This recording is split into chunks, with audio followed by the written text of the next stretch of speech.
Chères étoiles, c'est avec humilité, respect et bienveillance que je vous invite à découvrir pas à pas l'univers merveilleux de ces puissantes essences célestes issues de la source divine originelle de lumière qui œuvre à chaque instant à nos côtés pour nous permettre d'évoluer spirituellement. Je vous invite, si ce n'est déjà fait, à écouter au préalable la vidéo Introduction angélique, afin de prendre connaissance de ce monde non manifesté qui est pourtant toujours en interaction avec le monde manifesté, c'est-à-dire nous, les hommes. Tel un père veille sur ses enfants, connaître son ange gardien de lumière divine originelle permet de s'aligner à son essence divine et être en harmonie donc avec le plan divin. Il est intéressant de rappeler ici l'analogie entre la numérologie, l'astrologie sidérale et les 9 cœurs angéliques. Tout est lié, car nous faisons partie de ce tout. L'arbre de vie est composé de 3 hiérarchies célestes. Chaque hiérarchie céleste est composée de 3 cœurs angéliques. Un cœur angélique est composé de 8 anges et d'un archange recteur. Tout comme un arbre s'élève vers le ciel, nous nous devons de nous élever vers le ciel pour atteindre les plus hautes énergies christiques. Ces puissantes énergies célestes nous accompagnent fidèlement et sans jugement afin de traverser nos défis de vie en nous permettant de nous connaître en profondeur, de conscientiser et donc de recevoir tous les outils nécessaires à la réalisation de notre mission d'âme dans cette incarnation. Il est temps maintenant de cheminer ensemble afin de découvrir le 8e cœur angélique, qui est le cœur des archanges, issu de la 3e hiérarchie céleste, composée énergétiquement, je le rappelle ici, des 3 cœurs angéliques suivants: le cœur des principautés, le cœur des archanges et enfin le cœur des anges. Cette dernière triade céleste devient l'instrument des grâces divines. Si vous êtes né entre le 1er janvier et le 9 février, alors vous êtes donc issu de la 8e séphira, le cœur des archanges, associé à la 3e hiérarchie céleste, dont les émanations divines se nomment, dans cette demeure céleste, Aude, signifiant la gloire, qui apporte ici la richesse de la logique, de l'intelligence et de la transmission du savoir. En effet, dans ce cœur angélique qui est situé sur le pilier de gauche de l'arbre de vie, le plan de conscience est la justice divine, ou comment intégrer la justesse, c'est-à-dire la paix ou l'harmonie, dans n'importe quelle forme d'injustice, issue des liens karmiques endurés par des conditionnements perpétués de génération en génération par l'adversité et la soumission de la lignée féminine. Qu'est-ce que cela implique pour l'âme issue de ce cœur angélique ? Ces conditionnements perpétrés ont généré une dévalorisation de l'être, induisant en fait une séparation de l'âme de sa matrice originelle où il est appelé maintenant à s'autonomiser. Vous comprenez mieux maintenant pourquoi la puissance des archanges peut aider l'âme à s'élever en conscience, pour aller vers cette voie de reconstruction en se libérant de ses peurs, de la solitude et de toute forme de dépression. Le désir de la vie avec un grand V s'éveillera alors, équilibrant l'action du donner et recevoir lié au mental supérieur qui activera l'intuition mais aussi la sagesse. L'âme est toujours appelée à s'incarner via le cœur angélique en résonance avec son degré d'évolution. Vous, les enfants qui êtes nés entre le 1er janvier et le 9 février, vous êtes issus de ce cœur qui se nomme en hébreu Béni Elohim, qui signifie les fils d'Elohim, et traduit en français par le cœur des archanges. Leur nom vient de la racine grecque arché, qui signifie commandement. Ils ont pour fonction principale de superviser les tâches effectuées par chacun des anges de la lumière divine originelle. Ils les secondent en leur distillant leurs puissantes énergies divines afin de leur permettre d'accomplir leurs missions respectives. Il est important de le rappeler ici, il n'y a pas de notion de supériorité ou d'infériorité dans les mondes angéliques, car tout découle de la source divine originelle de lumière qui distille ses énergies d'une sphère à l'autre, afin de revenir dans tous les cas vers elle. Les archanges agissent à titre d'intermédiaire afin d'apporter les connaissances humaines dans l'univers des anges et les connaissances angéliques dans la réalité humaine. Ils souhaitent apporter la paix sur terre, qui serait le reflet en fait des plans divins, qui est composé d'amour et de respect. Ils sont le pont qui relie les anges aux humains. Si l'homme s'égare, l'archange peut le ramener dans la voie divine car il a accès au recoin de chaque âme. Enfin, ils ont le pouvoir de guérison, afin de pouvoir guérir, créer et bâtir. Ils sont une fraction du grand tout, au nombre de 12, et apportent leur soutien continu aux anges de lumière divine originelle. Ils sont en fait des armures de lumière divine originelle. Les archanges ont aussi pour fonction d'intervenir sur le plan mental de l'être humain. Nous devrions les appeler les anges super lumineux, puisque ces combattants veillent sur les plus grandes réalisations des efforts humains. Il existe de nombreuses variétés d'anges super lumineux au sein de cette famille. Dans certains textes apocryphes, c'est-à-dire des textes qui ont été écartés par les religions, comme par exemple le livre d'Esdras, le livre d'Enoch, certains textes rabbiniques. On les présente comme les chefs de l'armée céleste. Les 4 archanges qui nous sont les plus familiers sont l'archange Gabriel, Michael, Raphaël et Uriel. Chacun préside à une saison, car chacun permet au travers de ses puissantes énergies de libérer, transmuter tout ce qui doit être en nous dans un but, toujours, d'évolution spirituelle, de transmuter nos parts d'ombre en lumière afin de retrouver notre pouvoir souverain, de guérir et de libérer notre être de lumière de toute entrave. Comment? Ils sont les porteurs de la connaissance divine. Ils mettent la vérité à portée de l'homme et veillent à ce qui est en haut soit comme ce qui est en bas. Ils adaptent donc les lois divines aux lois physiques. Le chef de ce cœur angélique est l'archange Raphaël, qui signifie Dieu qui guérit. Mais attention, il est aussi secondé par l'archange Michael, qui signifie qu'il est semblable à Dieu. Nous comprenons mieux alors pourquoi le corps cosmique, ou plutôt la planète qui correspond au plan physique, donc en analogie avec leurs énergies cosmiques, concernant le cœur des archanges, est la Kohav en hébreu, qui signifie Mercure, qui n'est autre que le messager des dieux. Car associé à la formation des idées, à cette capacité à recevoir les vérités d'en haut pour les mettre en œuvre, à communiquer avec les mondes subtils à travers la méditation, à mettre sa volonté au service de la révélation de la vérité tout en y mêlant les sentiments. De puissantes facultés mentales sont données ainsi aux natifs issus de ce cœur angélique, afin de s'élever en conscience, de guérir et de rétablir la justice divine, tout en leur permettant de la transmettre aux hommes à leur tour. C'est pourquoi les énergies qui accompagnent les anges de ce cœur angélique dominent sur les 7 disciplines scolastiques, qui permettront en fait de retrouver l'équilibre en soi et de se protéger de l'ombre, qui cherchera, rappelons-le ici, à les dévoyer. Dès lors que les natifs seront animés par cette justice qui est en eux, par cette droiture, cette lumière qui à chaque fois sera orientée vers la santé sous toutes ses formes.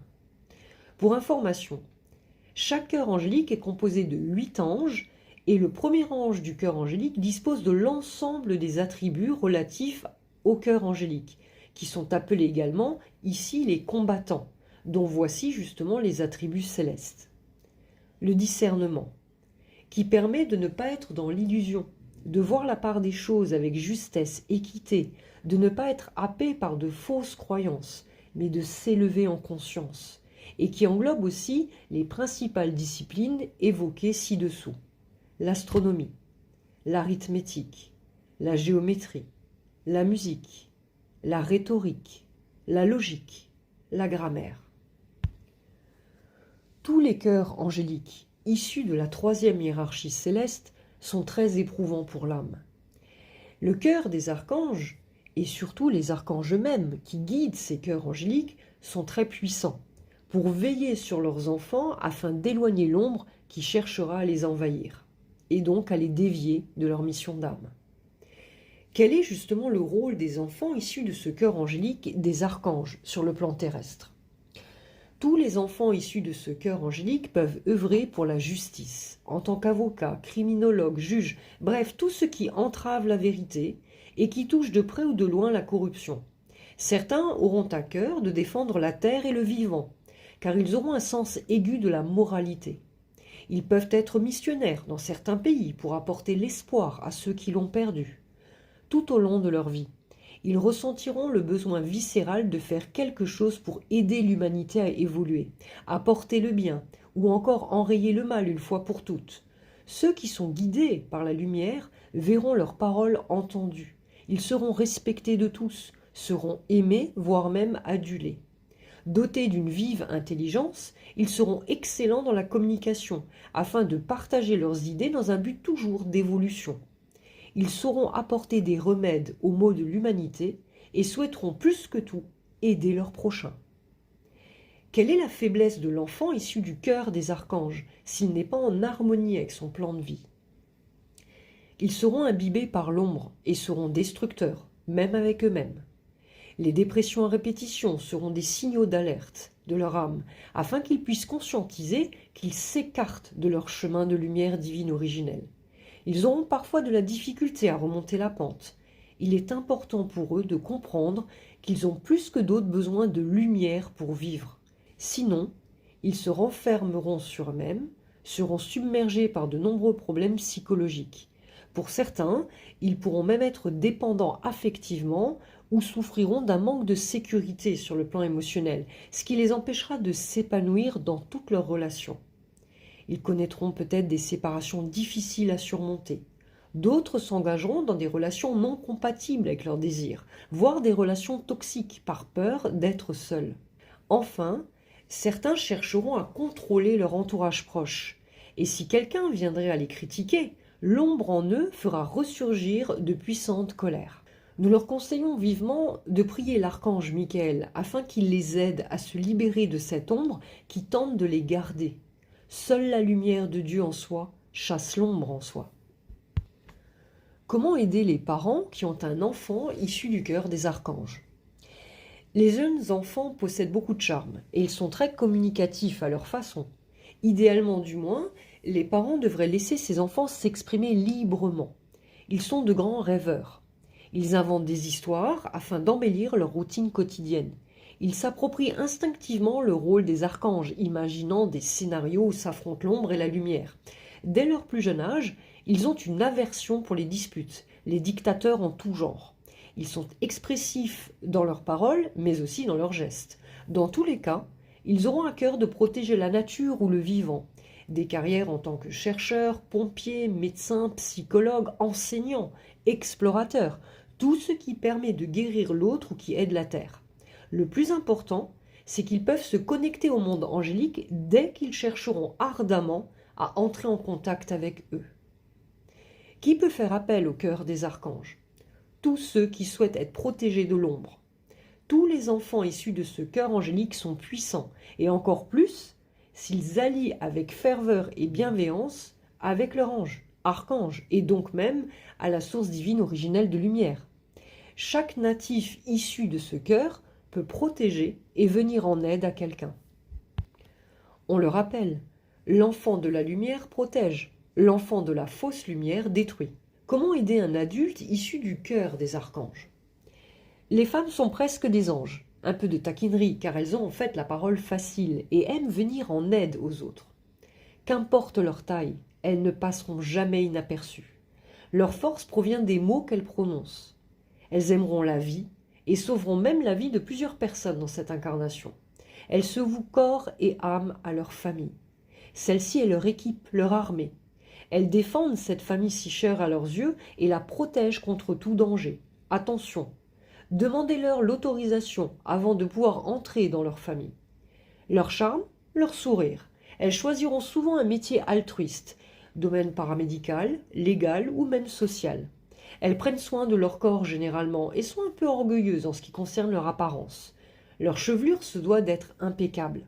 Elles sont aimables, adorables, mais sévères. Il y a des règles sur lesquelles elles ne transgiverseront jamais. Leur regard exprimera toujours leurs émotions. Et attention à ceux qui tenteront de s'opposer à elles.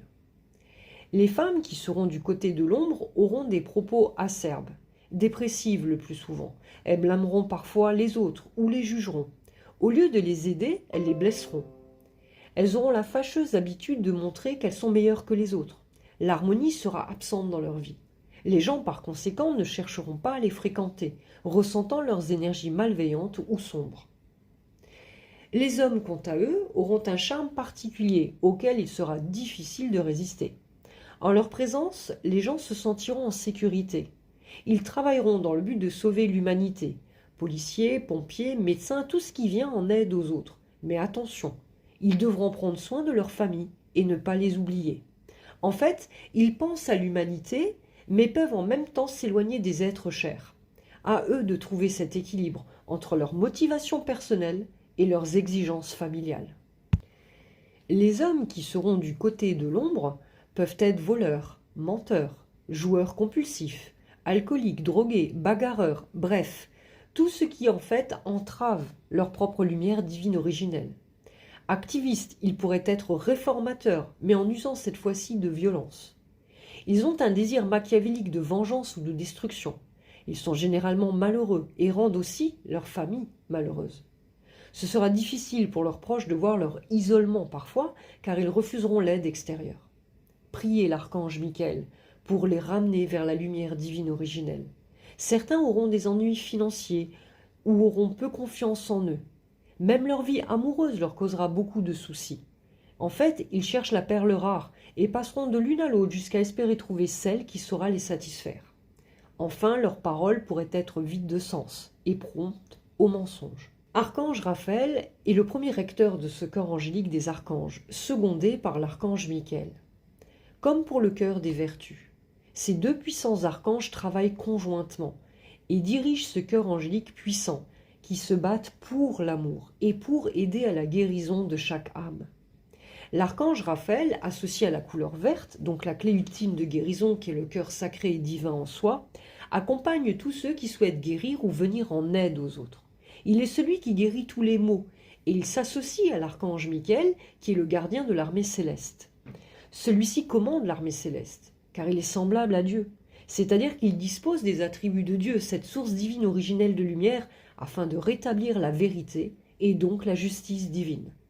Il a pour symbole l'épée, qui n'est pas là pour tuer l'ombre, non, mais la remettre à sa place, en lui demandant de respecter les lois divines, ou alors il le combattra.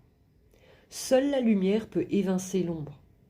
Si les humains ne respectent pas leur prochain, alors il interviendra pour faire respecter la loi divine. Si nous ne respectons pas les lois divines, il nous donnera une leçon afin de mieux le conscientiser. Il est un archange d'amour, et cela ne signifie pas laisser tout faire, mais bel et bien chercher à équilibrer en nous nos parts d'ombre et de lumière. Se connaître est la clé. Nous sommes responsables de nos émotions, qui agissent sur notre volonté et notre pouvoir créateur. Si vous pensez être happé par l'ombre, demandez-lui de l'aide, de vous nettoyer, de purifier vos espaces intérieurs et extérieurs. Il est implacable devant l'ombre. Il est celui qui a vaincu le premier ange de Dieu, car il n'a pas voulu respecter les lois divines. L'archange Michael régit la justice sous toutes ses formes. Voici ce que le cœur des archanges va donc nous inviter tous à conscientiser durant les semaines à venir. Qu'est-ce que la justice des hommes face à celle qui a tout créé et qui préserve et protège le vivant? Que celui qui n'a jamais fauté jette la première pierre, disait un enseignant christique.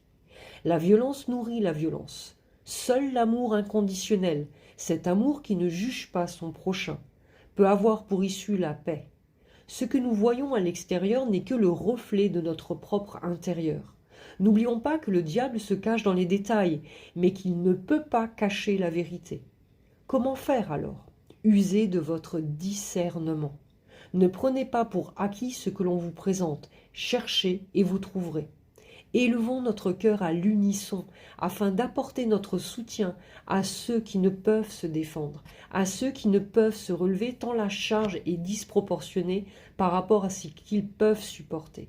À tous les sans-voix, à tous nos frères et sœurs d'armes qui prient pour un meilleur avenir de notre humanité, à tous ceux qui continuent leur combat pour l'amour de la vérité, à tous ceux qui aident et relèvent les opprimés, ce mot fiat lux.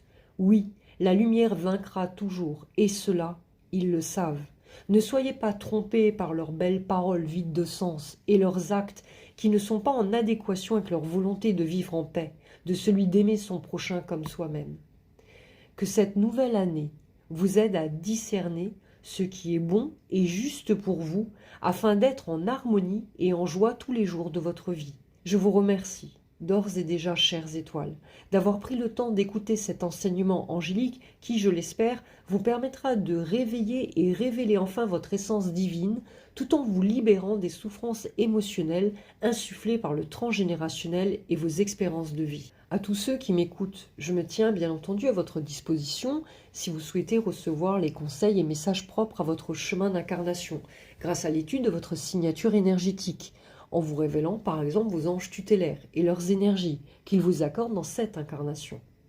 N'hésitez pas à vous faire aider si le cœur vous en dit, car se connaître en profondeur permet de conscientiser qui nous sommes afin d'avancer dans la vie avec plus de légèreté.